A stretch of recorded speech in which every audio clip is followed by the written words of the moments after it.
السلام عليكم ورحمة الله وبركاته. jirtu ijoollee teenya qaqqaalii fi gaggaarii obboleeyyan kiyya ijoollee Oromoodha. Akkamii jirtanii? Jiru jireenya ibaadanaa fi an jira wallaahi an alhamdulillah galata rabbii. Har'a wanta akkan isin gaafachuu fedha. Wanta na akka daruurii naaf gootanii isinirraa fedha. Maali onis yoo jettan yuutuuba seenneeti kuka seennu yuutuuba irra gaddoonna sigartaa wanta mataa gubbaa tana as gattuudha.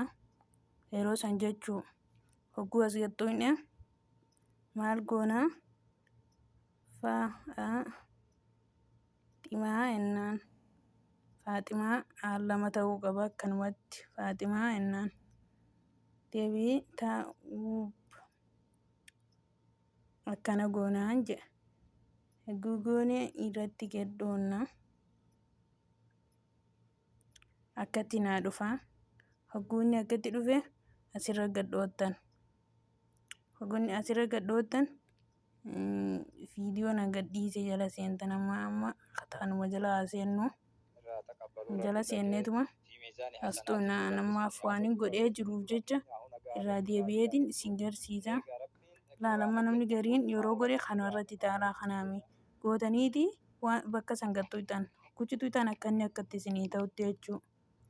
Kana tanan isiniin jaa obboleeyyan kiyya akka isin jajjabeessitaniin isinirraa abdiin qabaa.